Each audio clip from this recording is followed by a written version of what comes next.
Celebrated for its exceptional quality of life, cultural vibrancy, and urban appeal, Melbourne truly is the melting pot of Australia in more ways than one. 7 years crowned the world's most livable city. Next it came the COVID-19 most locked down city in the world.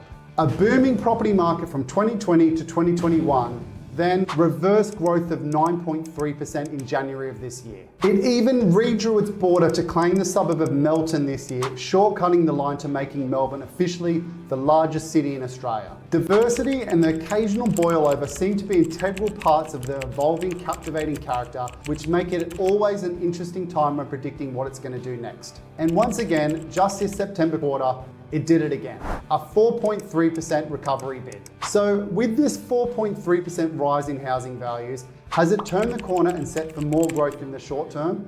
Or is this just a slight correction? And do I see any short-term boom signals on the horizons that could fit the profile of this chaotic yet amazing city? Find out in this episode as I give you my forecast on the future performance of the Melbourne property market. And don't forget to smash and like the subscribe button to ensure the insights keep coming your way. So let's get into it.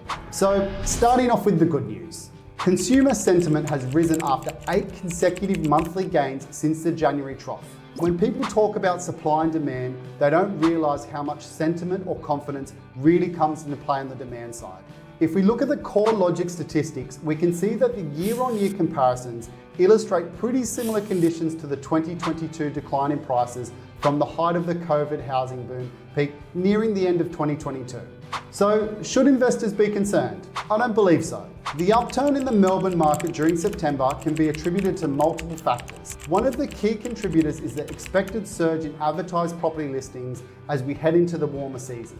Additionally, the predicted rise in migration and the consistent strength in auction clearance rates are all working together to establish a strong foundation for property prices. I don't see a boom coming, but some more growth ahead. But as always, you should always take a long-term approach. Positioning yourself in the middle and outer rings will see you hold firm in the long run, especially with the increased livability and accessibility headed to inner and outer suburbs with the billions of dollars of transport infrastructure on the way. Check out this list.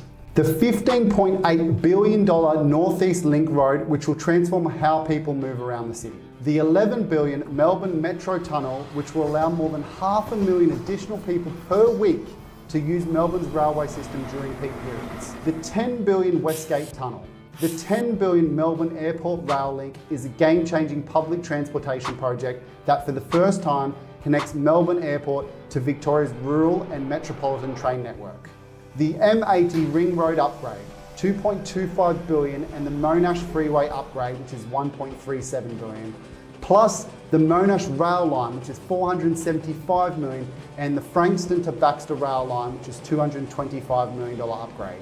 Remembering, as always, that different types of infrastructure can affect property prices at different stages of its development. There's no denying the case, however, that accessibility, reduced commute times, economic development to once hard-to-get areas, increased need for extra amenities and services, and most prolific of all, urban generation. Now, let's hope Melbourne can keep it together for a much needed smooth run of growth in 2024 and beyond, which, as mentioned in the prior Adelaide video, you can watch here.